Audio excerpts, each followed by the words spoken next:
Doctor को कम से कम 5-6 बार मेरी बहन बुलाने गई है। एम्बुलेंस से हम लोग भागलपुर से पटना आए थे उसके बाद उनका ऑक्सीजन लेवल जब 37 हो गया तब मेरे साथ मेरी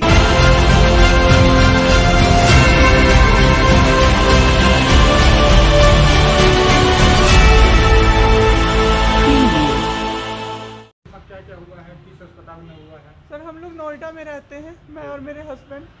अभी होली में हम लोग बिहार आए हुए थे सर, होली मनाने के लिए पूरी फैमिली का गेट टुगेदर था।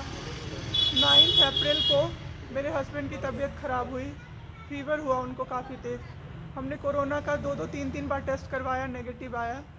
RT-PCR के लिए दिया तो वहाँ पे भागलपुर में सर, भागलपुर में थे हम लोग, वहाँ पे 1 दिन 2 दिन वेट करते करते 10 दिन तक रिपोर्ट नहीं आया। फिर हमने नोएडा के एक डॉक्टर हैं उनसे कंसल्ट किया, वीडियो कंसल्टेशन से। उन्होंने बोला कि CT चेस्ट करवाना है। हम लोग भागलपुर गए और CT चेस्ट करवाए तो उसमें उनका इन्फेक्शन आया। 60% लंग्स उनका उसमें इन्फेक्टेड था, डैमेज नहीं था, इन्फेक्टेड था बस। बाकी लंग्स का हर चीज़ परफेक्ट था, सारा चीज़ नाक का गले का सब कुछ नॉर्मल था, उसमें रिपोर्ट में था। फिर हम लोग नेक्स्ट डे ग्लोकल हॉस्पिटल है भागलपुर में, ग्लोकल हॉस्पिटल लेके आए, वहाँ पे एडमिट कराया हमने ICU में। मेरी मदर की भी तबीयत ख़राब थी, मेरी मम्मी और मेरे हस्बैंड दोनों एक साथ एडमिट हुए। वहाँ पे इतनी लापरवाही हुई उनके साथ, इतनी लापरवाही हुई। डॉक्टर्स आते थे बस विजिट के लिए, 10 मिनट देख के गए। उसके अलावा जितने भी वहाँ पे नर्स थे, कंपाउंडर्स थे, सारे के सारे जल्लाद थे सर। कोई दवाई तक नहीं देना चाहता था पेशेंट।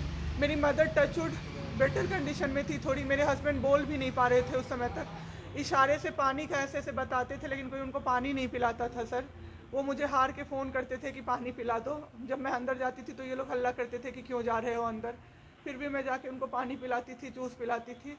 रेमडेसिविर इंजेक्शन का नाम आप लोगों ने अभी तक सबने सुन लिया होगा कि कितनी मुश्किल से मिल रहा है। डॉक्टर ने वहाँ सजेस्ट किया, मेरे 2 पेशेंट थे वहाँ, हमने बहुत मुश्किल से अरेंज किया। जब वो इंजेक्शन मिला तो एक दिन रात को जब इंजेक्शन देने लगे, हाफ इंजेक्शन फ्लोर पे गिरा दिया उन्होंने। हमने कहा कि इतना महंगा इंजेक्शन है, इसी का असर होके ठीक होते ये आपने कैसे गिरा दिया। उन्होंने कहा कि 50,000 का भी गिरा देता ना तो तुम कुछ नहीं कर पाती अभी। हम लोग चुपचाप वहाँ से सर हट गए। थोड़ी देर बाद वहाँ पे मेरे हस्बैंड को मैंने देखा कि उन्होंने 2-3 बार पॉटी किया था, यूरिन पास किया था, कोई क्लीन करने नहीं आ रहा था सर। 6 घंटे से वो उसी गंदगी पे पड़े हुए थे। उन्होंने मुझे फिर फ़ोन किया, बस फ़ोन कर पाते थे सर, बोल भी नहीं, बस मिस्ड कॉल आती थी, मैं समझ जाती थी कि कुछ परेशानी है उनको। जब मैं गई तो मैंने देखा पूरे गंदे बेड पे मेरे हस्बैंड 6 फीट 2 इंच के सर, पूरे गंदे पे वो सोए हुए थे सर। मैंने ज़बरदस्ती सबको बुलाया। एक आदमी था ज्योति कुमार करके, ज्योति कुमार, सब लोग ध्यान से इसको कवर कीजिए। ज्योति कुमार एक कंपाउंडर था वहाँ पे। कौन से हॉस्पिटल का नाम? Glocal hospital Bhagalpur. Jyoti Kumar compounder है वहाँ का, मतलब जो अटेंडेंट सब होते हैं ना वो है, लड़की नहीं है लड़का है ज्योति कुमार। उसको मैंने रिक्वेस्ट किया कि भैया प्लीज़ आप मेरे हस्बैंड की मदद कर दीजिए, रात में ये लोग रुकने नहीं दे रहे हैं मुझे अपने पास, इनके पास। उसने बोला ठीक है ज़रूर मदद करूँगा, ये कह के, और मैं अपने हस्बैंड से बात करने लगी, इशारे से ही वो बात कर रहे थे, मैं बोल रही थी। अचानक से मेरा दुपट्टा खिंचाया बहुत ज़ोर से। मैंने सोचा क्या हो रहा है, जब मैंने पीछे मुड़ी तो मेरे कमर पे उस आदमी का हाथ था और मेरा दुपट्टा वो ज्योति कुमार खींच रहा था। मेरी माँ पीछे से चिल्लाई, मेरे हस्बैंड ऐसे ऐसे होने लगे, पूरा पसीना उनको चल गया, कुछ बोल नहीं पा रहे थे वो। जब हम लोग ठीक थे ना, मैं बाहर निकलती थी ना, कोई मुझे ऐसे देखता था ना नॉर्मली ही तो कहते थे आँख निकाल लूँगा, क्या सोच के इसको देख रहे हैं। और मेरे हस्बैंड उस दिन बेड पे पड़े हुए देखते रहे कि मेरी वाइफ का कोई दुपट्टा खींच रहा है। और जब मैंने उस आदमी को देखा ना तो वो मुस्कुरा रहा था। मैंने ऐसे दुपट्टा खींचा और मैं कुछ नहीं बोल पाई डर से कि मेरे हस्बैंड यहाँ पे है, मेरी माँ यहाँ पे है, ये लोग कुछ कर देगा, इस डर से मैं कुछ नहीं बाहर निकली। मैं बाहर निकल के मैं दम से बैठ गई। वो आदमी मेरे पास फिर आया, मुस्कुरा के बोला मैं ध्यान रखूँगा। मैंने बोला ठीक है भैया आप ध्यान रखना। मैंने कुछ नहीं बोला उसको, कुछ भी नहीं। 2-3 दिन बाद ऐसे ही कोई सुविधा नहीं, कुछ नहीं। मेरे हस्बैंड की तबीयत उस दिन से बिगड़ी जब रात के 2 बजे में मेरी मदर के बगल वाले बेड पे एक अंकल, मास्क उनका हट गया था और वो अंकल चिल्ला के नर्स को बुला रहे थे और मेरी मम्मी चिल्ला रही थी जल्दी आइए ये मर जाएंगे, जल्दी आइए ये मर जाएंगे। कोई नहीं आया और अंकल ने दम तोड़ दिया। ऐसे 3-4 लोग उस 2-3 दिन के अंदर दम तोड़े हैं बिना केयर के, बिना नर्स के आए। सारी नर्स टेबल कुर्सी लगा के सो जाती थी, कहती थी पागल हो गए हैं हम ही, अब मर जाएंगे इस कोरोना के चक्कर में, अब तो क्यों जॉब कर रहे हो, छोड़ दो, आपकी जगह कोई और आ जाएगा। उसके बाद वहाँ से बाईपैप वहाँ उस हॉस्पिटल में नहीं अवेलेबल था। मेरे हस्बैंड की तबीयत एक दिन बहुत ख़राब हो गई, उन्होंने मायागंज रेफ़र कर दिया, भागलपुर मायागंज हॉस्पिटल। हम लोग अभी मायागंज आए, मायागंज की और हालत ख़राब, आईसीयू में 4 बेड था। मेरे हस्बैंड के बगल वाले बेड पे 4 लोग 6 से 7 घंटे में 4 लोग ख़त्म हुए। क्यों ख़त्म हुए?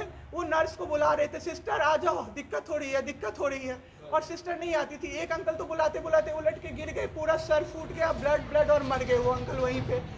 इतना मेरे हस्बैंड डर गए। शाम होते होते मेरे हस्बैंड की तबीयत अचानक से ख़राब होने लगी, पूरा ये सब ड्राई हो गया, एक लेयर वाइट कलर का जम गया उनके ऊपर, बहुत ज़्यादा तबीयत ख़राब हो गई। हम लोगों को समझ में नहीं आ रहा था कि हो क्या रहा था। अचानक से मेरे दिमाग में आया ना, डॉक्टर को कम से कम 5-6 बार मेरी बहन बुलाने गई है, क्योंकि कोई डॉक्टर था ही नहीं ड्यूटी। कब हुई आपके हस्बैंड की डेथ? परसों सुनिए मेरी बात, पहले पूरी कहानी मेरी सुनिए। मेरी बहन 5 बार 6 बार गई है बुलाने डॉक्टर को मायागंज में, तो डॉक्टर क्या कह रहे हैं, यार रात में भी सोने नहीं दोगे, रात में भी सोने नहीं दोगे। जब हमने देखा जाके सर, तो लाइट ऑफ, इमरजेंसी के नाइट डॉक्टर्स का लाइट ऑफ, और सब नीचे बिछा के मूवी देख रहे हैं और सो रहे हैं, और दरवाज़ा तक नहीं खोला सर।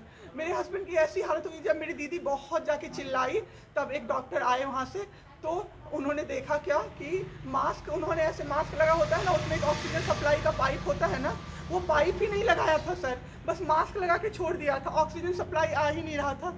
जब बहुत कम हो गया तब वो डॉक्टर आए और पाइप लगाया, मेरे हस्बैंड तुरंत में जिंदा हो गए। उसी दिन से उनके दिमाग में वो ऑक्सीजन की किल्लत का डर बैठ गया सर। 7 घंटे बिना ऑक्सीजन। 7 घंटे बिना ऑक्सीजन के रहे सर, लड़ते रहे। फिर उस दिन इतना वो डर गए, वो बोले नहीं अब हमको कहीं बाहर लेके चलो। दिल्ली में सर हमने बेड का किया, बहुत पता नहीं था, दिल्ली में कहीं भी जगह नहीं था। हम पटना आए, राजेश्वर हॉस्पिटल में सर पटना आए।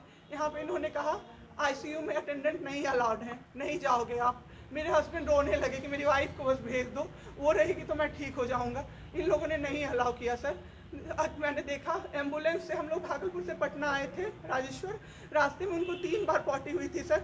उसी गंदे बेड पे उनको 4-5 घंटे राजेश्वर में सुलाया रहा।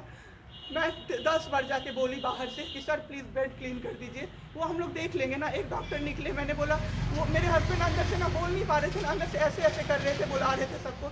मैंने कहा सर वो बुला रहे हैं किसी को बाहर से, तो एक डॉक्टर मुझे कहता है अरे छोड़िए ना, वो छोड़ा तो ऐसे ही बौखला रहा है जब से आया है। मैं उस समय कुछ नहीं कर पाई सर।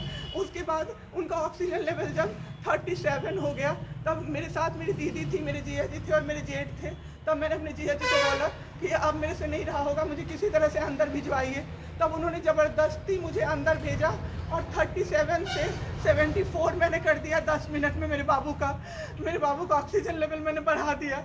उसके बाद इन लोगों ने मुझे बोला, मैंने बोला सर अटेंडेंट अलाउड है, सारे के अटेंडेंट बैठे हुए थे। तो एक डॉक्टर ने मुझे बोला अटेंडेंट अलाउड नहीं रहेंगे तो कैसे काम चलेगा, सब तो कोरोना से बीमार पड़ रहे हैं, हम लोग कितना देखें, हम लोग क्या मर जाए खांसते खांसते सबको देख के, बैठिए चुपचाप और देखिए।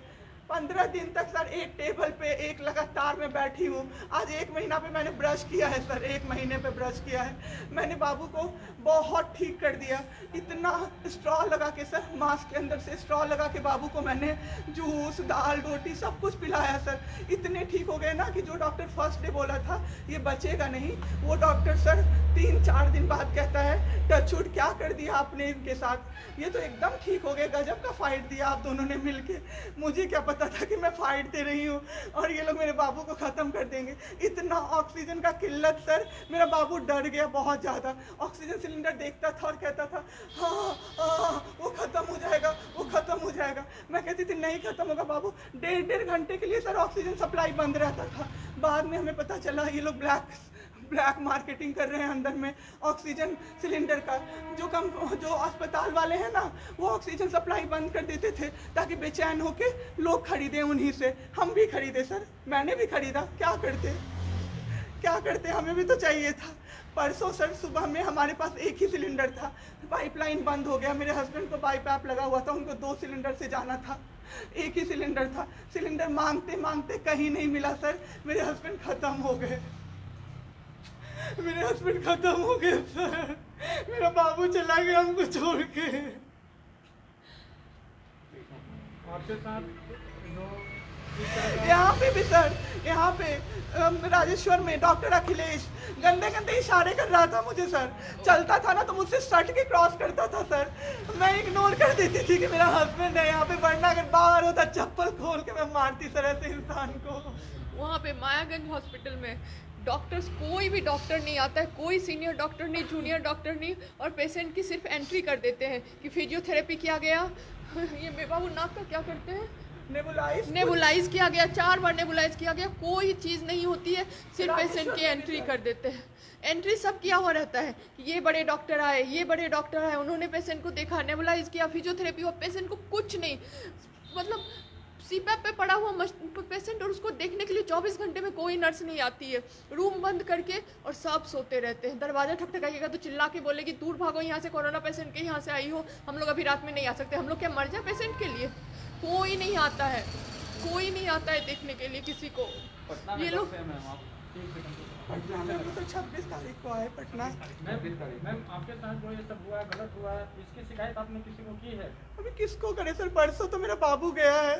परसों शाम आप क्या चाहती हैं सरकार से? क्या अभी सबसे पहले तो मैं चाहती हूँ कि सारे जगह ये सबसे पहले तो मुझे कोई प्लेटफॉर्म मिले जिस पे मैं ये बोल सकूँ टीवी पे जाके, ताकि लोग बचें। अब जिसके साथ जो हो नहीं हो वो तो सेकेंडरी है। हमारे जैसे जो लोग उसमें पड़े हैं ना, जो ये छोड़ के भूल जाते हैं कि पेशेंट का ख्याल डॉक्टर्स रखेंगे, वो जाके अपने पेशेंट का ख्याल रखें, नहीं तो सब मर जाएंगे सर, सब मर जाएंगे। एक डॉक्टर एक दिन आए राजेश्वर में, कहते हैं अरे ये बेड अभी तक नहीं खाली हुआ है, मतलब ये आदमी अभी तक नहीं मरा है। एक आदमी के बारे में आप सोचो सर जरा सा, आप सोचो सर जरा सा। मेरे हस्बैंड को वेंटिलेटर पे नहीं रखा सर, वो शायद बच जाते। और जब मेरी एक फ्रेंड है डॉक्टर, उसने बात की कि आपने वेंटिलेटर पे क्यों नहीं रखा, तो झूठ कह रहे हैं कि फैमिली वालों ने मना किया। जबकि हमें कोई सजेशन नहीं दिया कोई गया कि suggestion वेंटिलेटर नहीं। पे आप रख सकते हो, कुछ भी नहीं सर। वो बस वेट कर रहे थे कि ये बेड खाली हो।